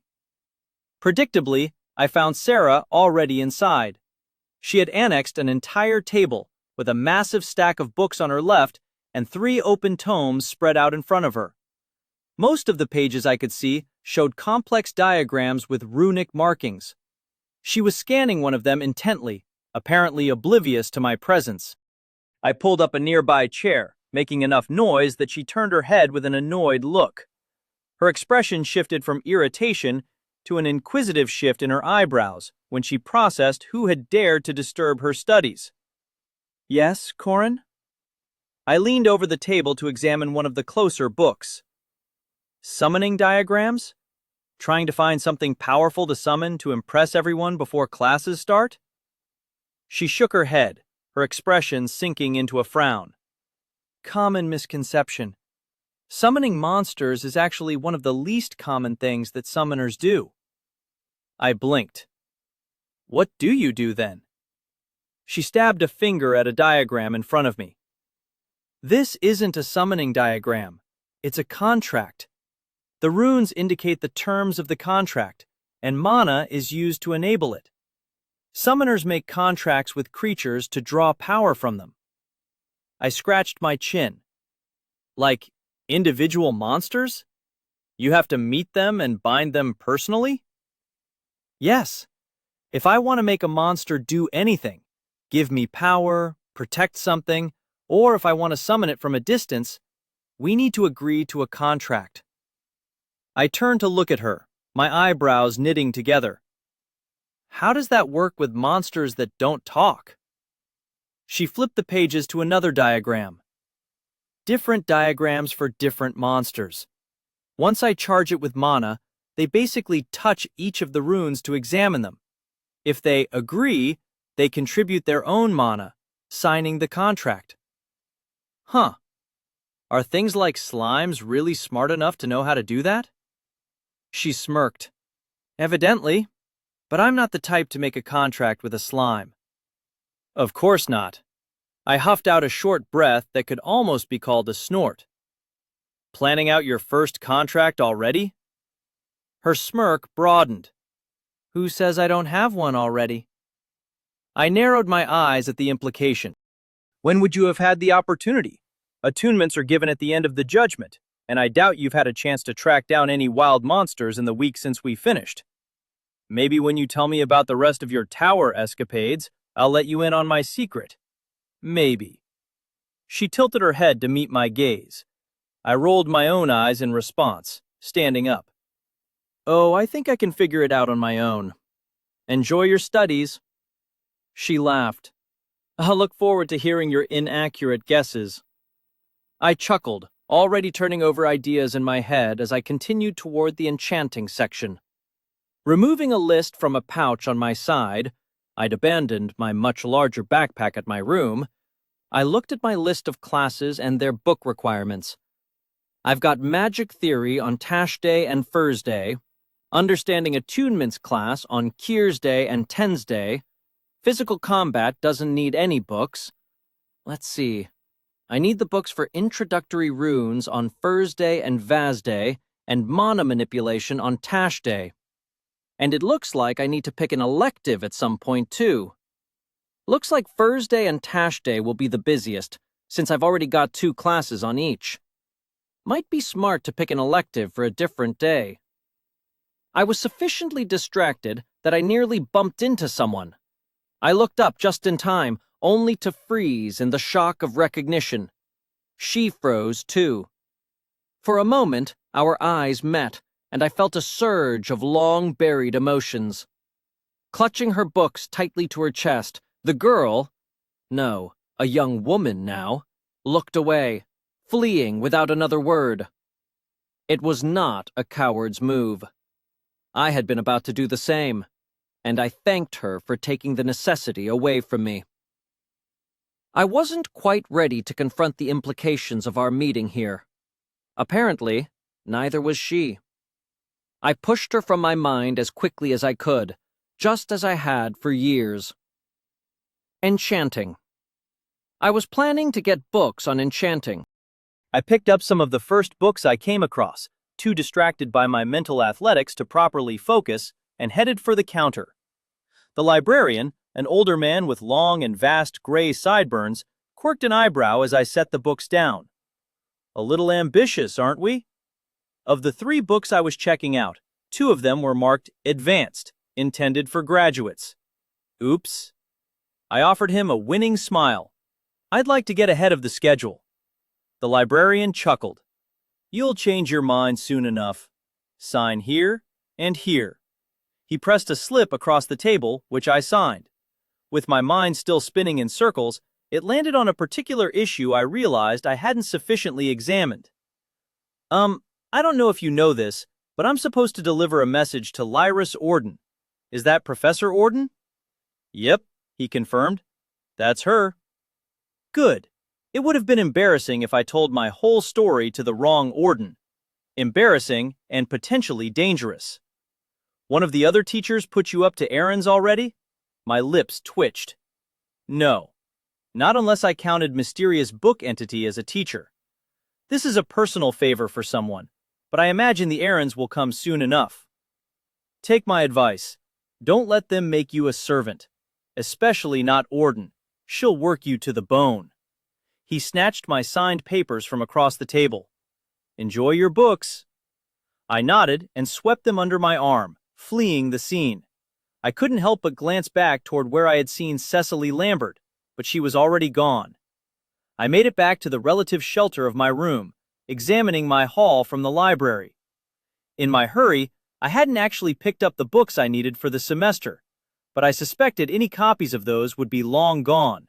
Many students would have rushed straight there to try to save the coin necessary to purchase them. I'd have to hit the bookstore later. The ones I had managed to pick up were interesting, though. Ambient Mana and Its Sources by Relic was the only entry-level book. Advanced Artifice, Permanent Enchantments was something I was deeply interested in, but inaccuracies in modern teachings of enchanting history sounded considerably duller. A quick glance through the Advanced Artifice book told me that the smug librarian had been right. I needed a stronger foundation before I could get much out of such an advanced book. I could guess at what a personal mana conversion ratio was, but I didn't know the context behind why it was important or how to figure one out. I spent much of the rest of the day reading through my rune book, not daring to brave the outside again and the prospect of seeing anyone else I was familiar with. My stomach would eventually drive me to the dining hall, but my paperwork indicated it was open late, and a later visit was more likely to help me dodge the horrors of social interaction. Social interaction, however, would not be so easily denied. It was a pesky creature, incessant in its hunt. A few knocks on my door, slower and more deliberate than the first set, signaled its next move. I sighed, dislodging myself from my chair and setting down my book. When I opened the door, I found another unfamiliar student on the opposite side. He was broad, blond, and muscular, a light layer of scruff distributed across his chin. He gave me a curt nod and extended an ungloved right hand, a sign that he was either not a noble or that he already had retainers to protect him. "Curtis Maddock, your dorm chief." I accepted his handshake, noting the firmness of his grip and the brightly glowing attunement mark on his wrist. A different symbol graced a second attunement higher up on his arm, near the bicep. I blinked. "Corin Cadence, how do you already have a second attunement?" He grinned as he retracted his hand and folded his arms, standing a little straighter. "I'm a second year. Made it up to the 5th floor on last year's final exam." I raised a hand to scratch my chin, intrigued. "They send you back to the tower as an exam?" "Yep, right at the end of the year. First year, a teacher goes with you. Second year, you'll have to go by yourselves. You only need to reach the 2nd floor to pass." He patted his arm. "But, like I said, my group made it to the 5th last year." Curtis had immediately made himself much more interesting and worth my time. Naturally, I barraged him with questions. "How'd you make it so far? Was there any particular strategy you employed? Do you remember the specific rooms you had to deal with?" He chuckled in response. "Can't tell you about the rooms I do remember. That's part of the test. Wouldn't want to spoil the surprise. We can talk strategy sometime, though, once you're a little better prepared. Anyway, I've got to get to the other rooms. We're going to have a dorm meeting in an hour, on the grass outside. Just wanted to invite you." I nodded in silent thanks. I didn't want to be around that many people, but getting to know someone who had blazed through that many floors in his first year was a worthwhile investment. "I'll be there." He waved amiably. "See you soon." I closed my door, going back to my studies. I'm going to need more books on the tower. I'd already read several, but they were mostly geared toward the judgment. The other books on other elements of the tower were still intended for people who hadn't ever been to one. I needed information that was more applicable towards someone who wanted to make it higher in the tower. Every floor I explored was one step closer to getting Tristan back, and I was far from giving up. I also needed a book on attunements. I hadn't recognized the one on Curtis's arm at a glance, which was embarrassing. There were only 8 local ones, but I could only remember about 5 of the symbols at the moment. I'd make it a priority to pick up the book for my attunements class soon. I headed out to the grass after the hour was up, a book still in hand. I stood a few paces away from the gathering crowd while they chatted with each other, awaiting Curtis's arrival. That took a few more minutes. Then it was a few more before the grass was fully populated. Curtis instructed us to gather in a circle. "All right, people. Looks like we've got a few dissidents who aren't going to show. That's fine. They'll just have to miss out on my brilliant sense of humor and style." He laughed, and there were a few half-hearted chuckles in reply. I appreciated his effort at humor, even if it fell mostly flat. Anyway, yeah. I stayed here last year, and we made a great team. Well, 6 great teams, actually. Later in the year, you're going to get split into teams of, you guessed it, 6 students. So get to know each other while you can, yeah? Much easier to take the tests if you already can work together. He pointed at himself. "I'll be your dorm chief. You come to me if you have any problems with anyone, from this dorm or otherwise, and I'll try to straighten them out. I'll also answer questions, provided I'm allowed to. We're going to go around in a circle and introduce ourselves. Then I'll let you guys take things from there." He pointed to the guy to his right to start with introductions. I paid minimal attention, only noting people who mentioned experiences that interested me, until the rotation reached someone I hadn't expected to show up. The almond-eyed teen who had knocked on my door earlier. "Jin, pleased to meet you all." Jin. Just Jin. He didn't give his surname, nor his attunement. Both omissions were clearly deliberate. He must have caught me looking at him. He flashed a half grin my way, dark eyes alight with amusement. When the rotation reached me, I kept my own introduction brief, but more informative. Corin Cadence, Enchanter. I wasn't going to make any claims about being happy to be there. The lie would have been obvious. A few students later, a short, overweight blonde hooked my attention. "Oh, hey everyone, I'm Tom. McCormick, that is. Most of my friends call me Tommy, or Big Tom, but don't worry, it doesn't bother me. Anyway, I guess I'm what they call a mender. Pretty good, huh? I think it's one of the best attunements, except maybe summoners, who are pretty much the best at everything." His rambling was excessive, but there weren't a lot of menders in my dorm. It was mostly other enchanters. If I needed a mender for a group activity later in the year, I'd keep him in mind. After the introductions, we dispersed pretty fast. I noted the general direction Jin was heading, second floor, toward the right, before he disappeared from my line of sight. I'd figure him out. It was just a matter of time. Chapter 6. Precautions. Wides Day, my final day to prepare before classes started, hit me faster than expected. As I'd suspected, all my basic school books were unavailable in the library, so I'd spend some time browsing local shops to find the cheapest used copies that I could. Every coin I saved was one more I could put toward enchanting supplies. I'd looked into those, too, but I didn't have enough context to know what I'd actually need to buy. Mana crystals came in dozens of elemental varieties and several different sizes. I checked the magic book for replies several times, but the voice never wrote anything further. I concluded that either it was too busy or that it could only communicate through the book while it was in the tower. I planned to continue checking periodically anyway. It wouldn't hurt. I bought some basic food, easy-to-store food for my room as well. It'd be important if I needed to skip going to the dining hall for any reason. I kept to the cheap stuff, wanting to save as much money as possible. With all those basic preparations in place, I spent most of my time reading my introductory books. Most of the students seemed to want to use their last days of freedom to socialize, but I was more interested in getting as much of an advantage as possible. My final errand was one the most interesting, and one I'd been simultaneously excited and terrified about. It was time to visit Professor Orden and talk about what I'd seen in the tests. I found a long line of students in front of me when I reached her office. Of course there's a line. She's the supervisor for one of the classes. I'm sure a lot of the students are meeting with their supervisors for advice, or any way to get an early edge. I was, of course, the only enchanter in line for the class that was meant for diviners and shadows. Jin was at the front of the line. He saw me, quirked an eyebrow, and disappeared into the professor's room. As the students in line conversed with each other, I considered Jin. His black shirt had a high collar, and he wore gloves on both hands, an irregularity that was most likely designed to conceal his attunement. He was in the Phoenix Division dorms, which implied that he was an enchanter or a mender. Of course, it was also possible he had a foreign attunement that was similar to ours.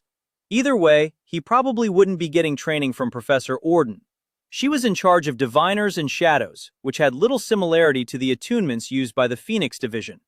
If he was a spider with a diviner or a shadow attunement, though, he'd have a great reason to visit her for training or advice. Asking people if they were members of House Spider was a great way to imply he was trying to find them, and thus not a member of House Spider himself. But it was such an obvious tactic for a spider to use that many would suspect him of being one, just for doing it, which implied that he was either legitimately trying to gather information or deliberately trying to get people to question if he was a spider or not. Goddess, I wished I had thought to do it first. It sounded terribly entertaining. Maybe I could still get in on the idea later. He exited the room a few minutes later, nodding to me with a smirk as he passed by. I continued to wait as patiently as I could as other students took their turns, my mind traversing several threads as I waited. It was at least an hour before I finally made it inside the door. Professor Orden sat behind a long wooden desk, hands folded neatly in front of her, staring directly at me as I entered. Her crisp black suit and neutral expression were a stark contrast to the piles of everything imaginable that occupied nearly every usable space in the room. I couldn't see how she'd made it behind the desk without climbing over it. There were file cabinets blocking the paths on both sides of the desk, and the walls were lined with bookshelves.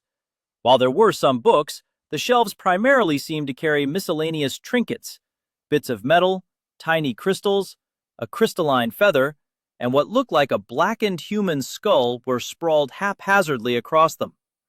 A collection of masks occupied the little empty space on the back wall. "Close the door behind you." She gestured with one hand, and I complied. When I looked back, she'd returned to her neutral position, hands folded in front of her. "You're not in my class. What brings you here, Cadence?" I frowned. I knew her position connected her to a class of people that gathered information, but I hadn't expected her to know me. It took me another moment to realize that she didn't need to. I was wearing my house's symbol on my glove, like I always did, and I had an attunement glowing on my forehead that put me in a different class. She was probably just being observant and deliberately trying to disarm me. I could appreciate that sort of thing, but I wasn't in the mood for theatrics. I was nervous enough already. "I have a message for you, but my understanding is that it's something that shouldn't be overheard. Is this a good place and time, or—" She waved a hand and stood up with deliberate effort. "Just wait for a moment." Professor Orden traced a pattern on the wall behind her with a single finger, leaving a gleaming trail where her finger made contact. "She's drawing runes." I didn't recognize the specific shapes, but she drew several of them.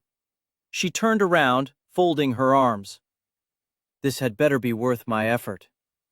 "It's secure now?" She nodded in confirmation. "I took the basic precautions. Out with it." I glanced at the runes, then back to her. "The voice of the tower would like to speak to you." She let out a string of creative expletives, the kind and variety that you're definitely not supposed to say in front of children. "I'm pretty sure that's anatomically impossible," I replied. "Quiet, I need to think." She shut her eyes, folding her arms again. Is this really that big of a problem? I haven't even told her the details yet. It was several moments before Professor Orden reopened her eyes, taking a deep breath. "I spoke too soon. This office is secure, but not secure enough for this conversation. I will contact you again at a later time. If you have not already been informed, you are most likely in significant danger. Take precautions. Do not speak to anyone else of this." I held up my hands in a warding gesture. "Significant danger? Can you, elaborate about that, please?" Orden tightened her lips. "Just the fact that you know about the existence of the voice means you probably attracted the attention of one or more of the visages. The kind of attention that usually results in people disappearing. So, as I said, take precautions." I raised an eyebrow. "Precautions? Against a visage?" "Goddess above, boy! Were you never briefed on this?" "Never mind. A visage isn't going to be dropping out of the sky to annihilate you directly. Their agents are the ones you need to worry about. I can't give you details here. Wherever you're sleeping, ward it. Be thorough. Set up means for contacting help rapidly. Keep a weapon near you at all times. If you're attacked directly, retreat to a populated area and make as much noise as possible." "By ward it, you mean—" The professor held up a hand to stop me. "Don't tell anyone about the details of your precautions, including me." Her lips pursed, and she turned to the bookcase on her right, retrieving a key from the clutter.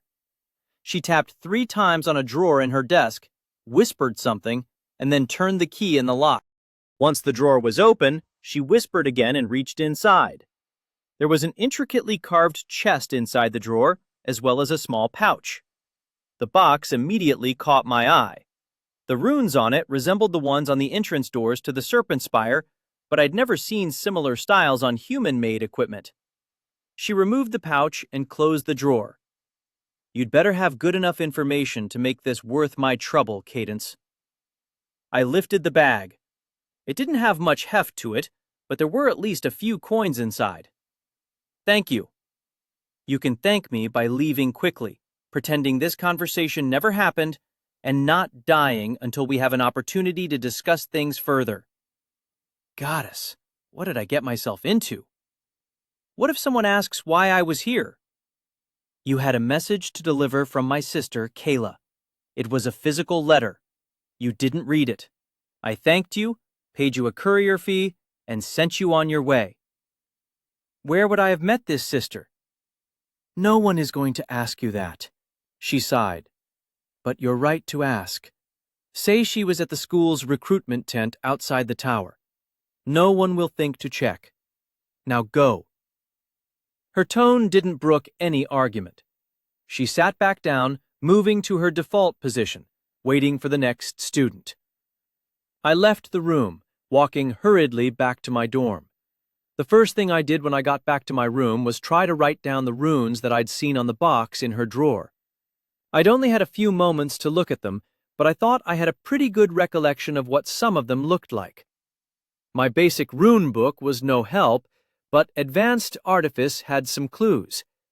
The central rune was something called a containment rune, and it was used for storing things inside a container that were larger than the container itself. I'd heard of things like that before, bags that were used to store large numbers of items, for example. There were diagrams for the runes for making exactly that type of bag, but while the central rune matched that design, nothing else did.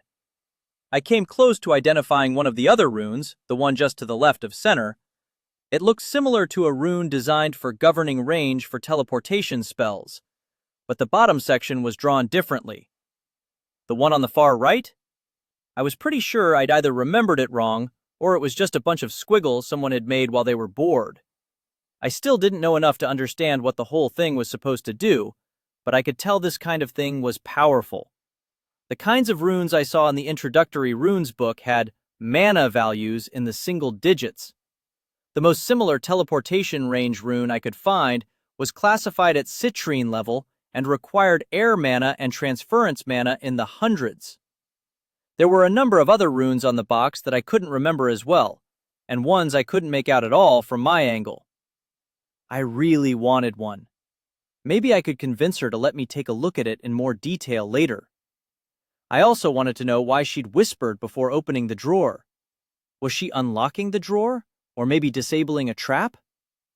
I sighed. It didn't matter. The box, as interesting as it was, wasn't what I had to work with. She'd told me to take precautions, so that was the next thing on my agenda. What could I do with the resources I had on hand? I had my handful of crystals, a few silver sigils and some bronze ones, and whatever she'd put in that pouch. I checked the bag, fully expecting it to contain more wealth than I'd seen in my entire life. It didn't. Just a half-dozen extra silver sigils. And, more interestingly, a single finger-sized transparent crystal. I'd have to figure out how to identify crystals at a glance at some point. In the meantime, I packed the crystal away with my others and flipped open the basic runes book. I managed to locate a couple of the runes I'd seen the professor drawing on the wall, and I wondered how she'd been doing it without crystals in hand. Was she powering the runes herself? If so, how many attunements did she have? The one on the left was Silence, a simple rune for blocking noise. The other one was Blindness, which blocked vision. Drawing them on walls wouldn't do anything on its own, though. Some of her runes must have been to tie the runes to the wall as an area of effect, then to focus them outward, preventing people outside from seeing or hearing what was within. Predictably, I couldn't find those runes in the basic book, even though they were the most important. And I still didn't have the materials to power any of those runes, even if I knew them.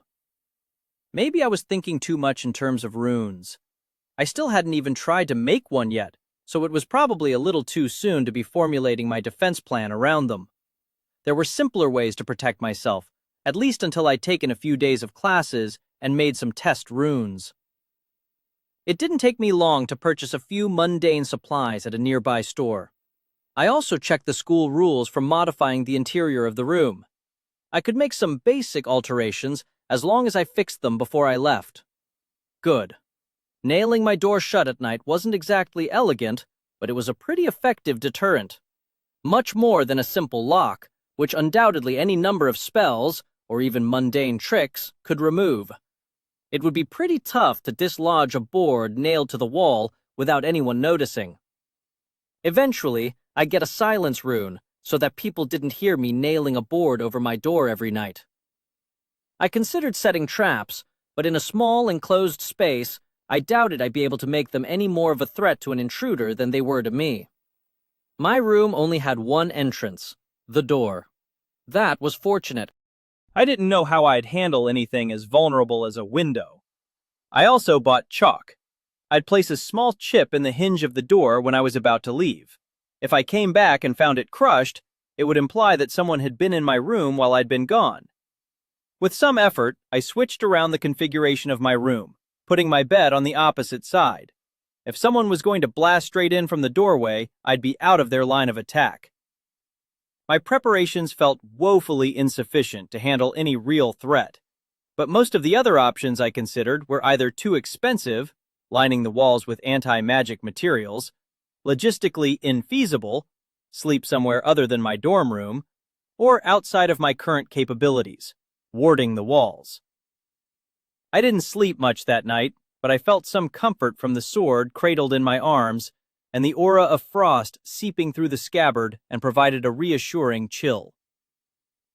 Tash Day, the first day of classes. I hadn't been murdered in the middle of the night. Success! I didn't feel that successful, though. I felt exhausted, cranky, and a little bit numb. As it turns out, sleeping with a frost-enchanted sword in your arms has some disadvantages. For the future, I'd remember to sleep with my dueling cane nearby instead of my sword. I could already hear the sounds of the parade students heading their way toward the mess hall, trying to get in a meal before classes started. As much as it dismayed me to come into the presence of people again, my stomach was feeling neglected, so I decided to join them. I winced at the damage to the wood as I unhooked my board from the doorway. There was no doubting that the board would be an effective delay, but it was going to do an unsustainable amount of damage if I had to keep it up for long. I'd have to look into getting a chain to replace it eventually. Possibly several chains. Ideally, enchanted ones. With that done, I realized I still wasn't in my school uniform, and I'd been told it was mandatory for classes. Like all of the school uniforms, mine was primarily white, but it was accented with copper buttons and crimson epaulettes to signify that I was a part of Phoenix Division. Red wasn't really my color, but the uniform fit me better than I'd expected, and I had to admit that the floor-length overcoat was pretty nice. I pinned on the shield sigil, and I immediately felt more like I was really attuned. I had a magical shield. I wondered how much it had to cost to provide every student with one of these. Did all our actual soldiers get them too? Putting the pin on also made me feel a good deal safer. I had no illusions that it would help me if Katashi came for me directly, but a protective barrier could help if someone else tried to get rid of me. I resolved to wear the pin at all times, even when I was sleeping. Especially when I was sleeping. I belted on my sword, which I really needed to name at some point, all the best magic swords had names, and headed to the mess hall. The sense hit me almost as soon as the building was in sight. I'd expected the dining hall food to be bland and uninspired, but the smell that filled the air were thick sauces and heavy spices. Some kind of curry, maybe? I loved curry, but I hadn't had it since a family vacation to Dalinos in my youth.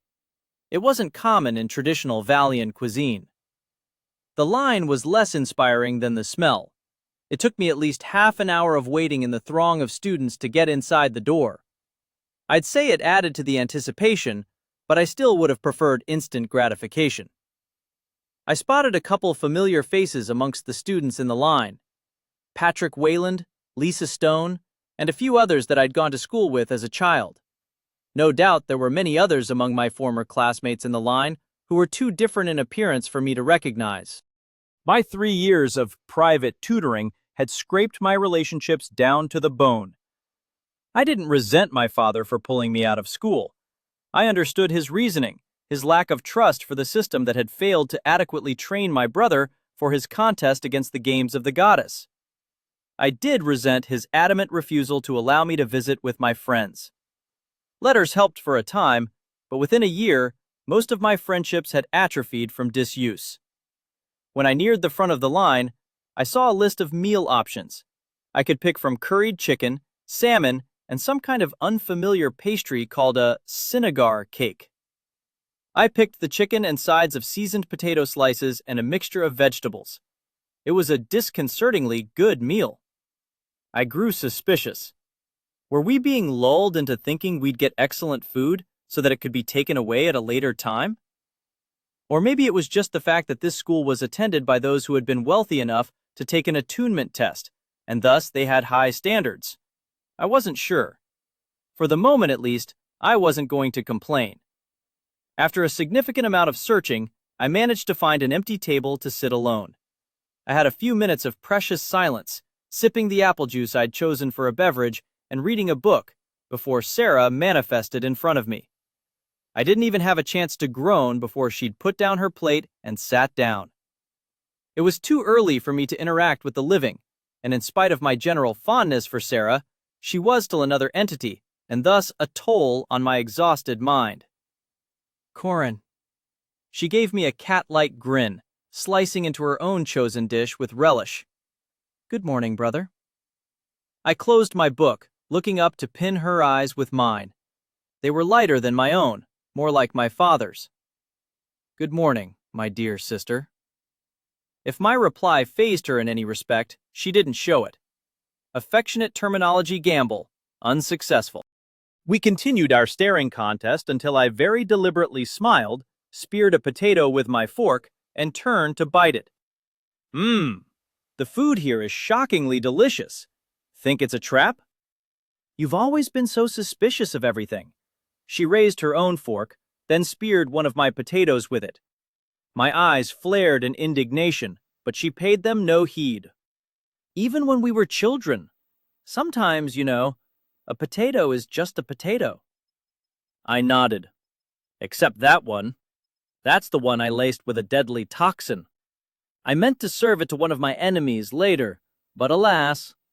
She reached up, putting a hand over her chest. I fear I can feel my heart's last rapid thrums even now. She contorted her lips. Or, wait, they'd probably be slower, not faster, wouldn't they? Alas, I feel the last glacial pulses of my frozen... Both glacial and frozen? Seems a little excessive.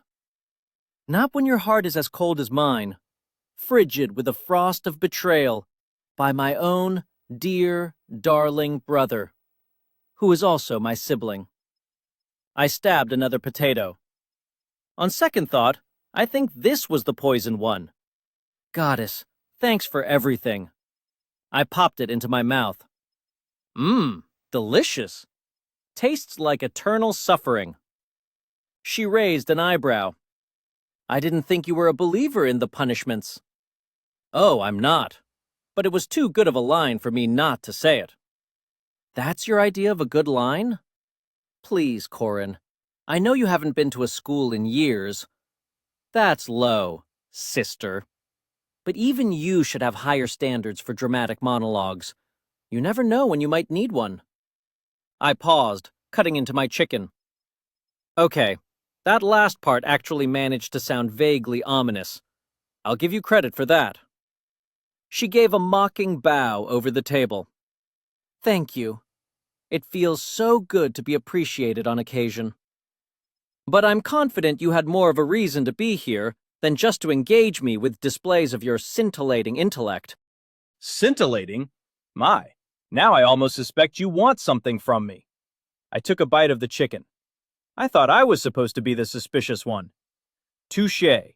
Well, as it happens, your confidence has at least some degree of merit. I wanted to ask if you'd read what was in the morning paper. I shook my head. I barely ever follow the news, rarely anything of interest. But if you don't read the paper, you'll miss the occasional intriguing bit that's buried beneath the rumors, gossip, and advertisements. I knew she was baiting me, But the hook sunk. And this intriguing bit would be two unconnected pieces that paint an interesting picture if one imagines they're connected. One is a report of Edrian troop movements along our southern border. They're posturing. They do that all the time. Edria likes to keep us nervous, flex their military muscle. She continued, ignoring my interruption. The second is a rumor that Tenjin hasn't attended the last 3 council meetings. That caught my attention. Tenjin, the visage responsible for overseeing the Serpent Spire, the one in which I'd taken my own trial, and the only tower local to our kingdom. As our local visage, he frequently interacted with the local government, serving as an advisor to the Queen and the Council of Lords. But it wasn't Tenjin that I'd seen in the tower. It was Katashi, the visage normally associated with the Tortoise Spire and the theocracy of Dalanos. The visages did travel, of course, but that was supposed to be rare. Missing one council meeting would have been understandable, but 3 in a row did strike me as odd. Adding in another visage being inside her tower while foreign troops marched nearby? That sounded a lot like a warning flag for an invasion. Sarah saw something in my expression. You caught it too, then. If Tenjin is missing, something may be amiss. Maybe Edria is finally ready to march. People have been saying that for years. I spoke the words, but my mind was racing in other directions. I might be the only person who knows about Katashi's presence in our tower, other than Vera, I suppose, and Kiris if he survived. Vera said he was a foreigner. Is Kiris from Idria or off the continent entirely? Could he have something to do with Tenjin being missing? It was a disconcerting thought. Aside from the visages and the god beasts themselves, I couldn't think of any entity I'd ever heard of that could pose a threat to a visage. The goddess herself didn't count, of course. She'd never been known to directly intervene in mortal affairs. Of course, Katashi could have been the reason that Tenjin was missing too. That was a far worse scenario. I know, but their constant troop movements generate complacency, which makes us vulnerable for when they do finally decide to strike. I nodded, too wrapped in my own thoughts to give her a coherent reply. We ate quietly for another minute. You know something. I frowned, looking up at her. What makes you say that? I know you, Corin. The years haven't changed us that much. Or at least, you don't want to admit they have. That's why you keep teasing me, prodding me, testing me. You're not going to like what you find. But she was right on one count, of course. I did know something. Later. I can't talk about it here. She wrinkled her nose. You're always so careful. Just tell me. I shook my head. Not about this. It's serious, Sarah, and I'm serious. Sarah paused her eating, tilting her head to the side. After a few moments, she nodded. All right, but we're going to talk about this again later. I can't make any promises. I could have just lied to her, but it didn't feel appropriate. I didn't like the idea of deceiving someone who was sincerely seeking knowledge. She rolled her eyes. Fine. So, what's your first class? My first class, fortunately, was not with Sarah. As much as I liked her, I knew she wasn't going to stop bothering me about my secret until I gave her hints, and I'd put together enough to know that it could put her and me in actual danger. It only occurred to me while I walked that Sarah might have been in danger regardless of whether or not I told her what I knew. If anyone knew we were related, they could easily assume she knew whatever I did, or simply try to take her for leverage. I put, find a way to convince Sarah to protect herself as a high-importance item on my mental checklist. I'd need to do it discreetly, in a way that didn't draw too much extra attention toward her. We both had general magic theory as our first class of the day, but we were assigned to different lecture halls. There were about 24 of them across the campus. The teacher was an unfamiliar one. She was a young, black-skinned woman with the distinctive poise of a combat mage. She walked with the assistance of a cane, which helped to conceal a limp. A dueling wound? Or a war wound, maybe? It took me a moment to realize that the cane she used was a dueling cane. A normal dueling cane might barely reach from elbow to wrist in length. The longer style that could double as a walking cane had fallen out of fashion a century earlier. I'd never trained with one, but I'd seen my great-grandfather's on display at home. She took her place at the podium, grinning and revealing a perfect set of teeth.